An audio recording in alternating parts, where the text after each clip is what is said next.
Gandhinagar sector 7 માં dumping સાઇટને લઈને વેપારીઓ અને સ્થાનિકોમાં ભારે રોષ જોવા મળી રહ્યો છે કે જ્યાં શહેરમાં રોજ 5000 ફૂડ ફિલિંગના કચરાને કારણે તીવ્ર ગંધ આવે છે અને આ કચરો મૂળ સેક્ટર 30ની ડમ્પિંગ સાઇટથી અહીં ઠાલવવામાં આવે છે, જેથી કોંગ્રેસે વિવિધ પોસ્ટર અને બેનર સાથે ઉગ્ર દેખાવ કર્યો હતો।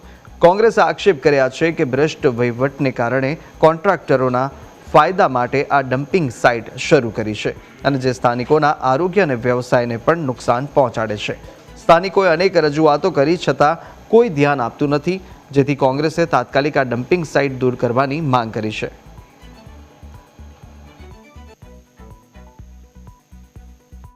સ્થાનિક વેપારીઓ વારંવાર રજૂઆત કરી ભાજપના અનગોર તંત્રને, પણ એમણે ક્યારે પણ ફુરસત ના લીધી કે આને અહીંયાથી દૂર કરવામાં આવે। એના કરતા એ રજૂઆત કર્યા પછી એને પરમેનન્ટ સ્ટ્રક્ચર ઊભું કરવાની એમણે ચેષ્ટા કરી।